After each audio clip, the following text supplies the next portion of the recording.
guys, welcome to a late night movie review. It's quite late at night today. I've finished work and I've come home and I thought I'm going to get a movie reviewing because I'm off for a day or so. So I thought I want to get one in tonight. And tonight we're looking at the 4K release of Maniac Cop 2.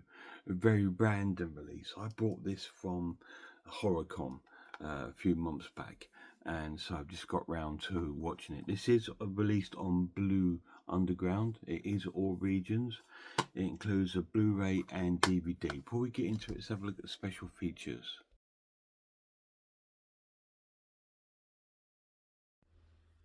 Okay, so this is the main menu for Maniac Cop 2 4K. Let's go to see what special features we have on this disc. We have audio commentary and theatrical trailers. Now, I believe, because this does come with a Blu-ray, so I believe the Blu-ray disc will have more special features. But that is the special features on the 4K disc of Maniac Cop. So yeah, on the Blu-ray, on the 4K disc, there's no real special features. On the Blu-ray, there is a few, but not many. But it's still pretty cool, I suppose, for this sort of release. So let's get on to the story. So the film starts off.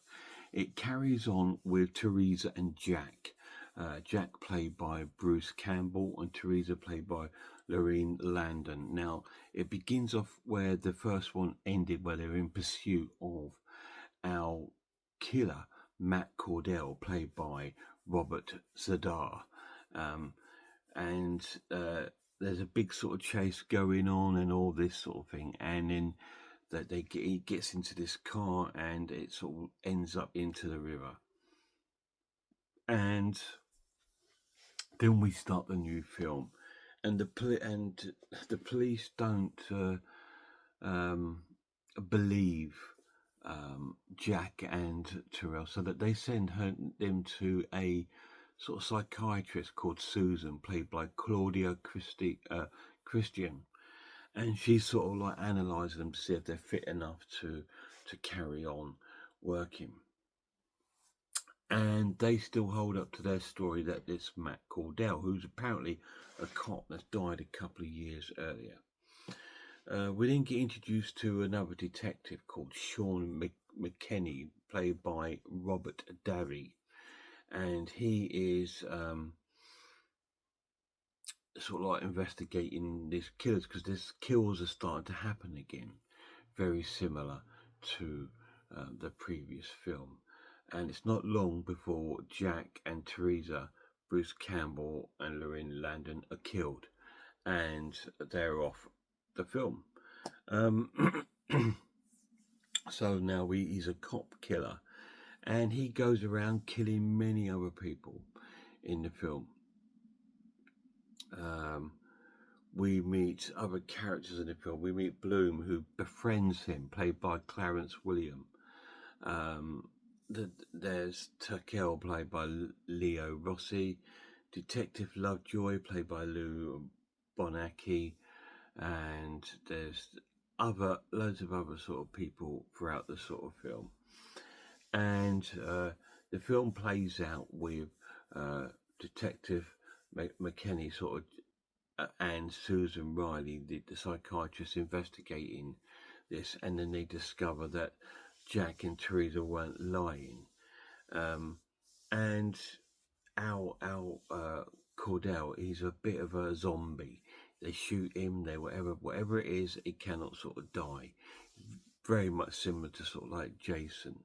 And so he's on a rampage, killing people, and he's then chasing Susan, who survives an attack from her and Teresa. And that's what I'm going to tell you, because you want to find out what happens. You need to sort of watch it yourself and find out what happens. So let's talk about the characters.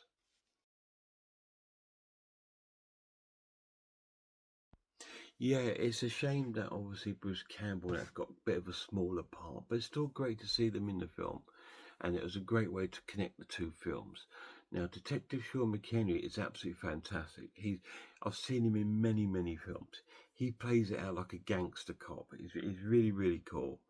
He's dressed in like a trilby and all this sort of thing. The character Susan Riley, played by Claudia Christian, she's really good too. She reminds me a lot of the sort of reporter on and that from Candyman. This film was made in 1990, so it is around the same sort of time. So it does have that feel to it as well as the Maniac Cop film. Yeah, again, Robert Disaster has a good screen presence on here as Matt Cordell. Obviously, he's not one of the strongest sort of like killers in your horror thing, but I still think he's quite iconic, and he sort of like plays the role really, really well. Really cool, great film. So let's go to the final verdict. I absolutely loved the film. I thought it was amazing. I'm going to score it an 8 out of 10. It's fantastic. Really, really cool film. Great story. A better story than the first one. Um, and it does follow on really well. Bit like Halloween 2 does to Halloween in the original films. It plays on similar to that, the way it sort of plays out. But this plays out a little bit like the Terminator 2 as well, with the sort of indestructible Matt Cordell. Really, really cool film. Now the pluses of this edition, the transfer is a 9 out of 10. It's phenomenal. It's a really cool, amazing 4K transfer. Bit surprised for sort of like a random kind of film to have on 4K, and but it plays out really, really well, and it's got really great sound in it, and the picture quality is very impressive. The colors are really cool. The blacks are amazing. It's an amazing transfer. So I am scoring this a good 8 out of 10. Really cool film. Have any of you guys seen it? If you have, let me know down below. There is a third one, which I'm sure at some point I will try to get hold of that. I do have the original. The original is on Arrow. I got it on Blu-ray by Arrow Video,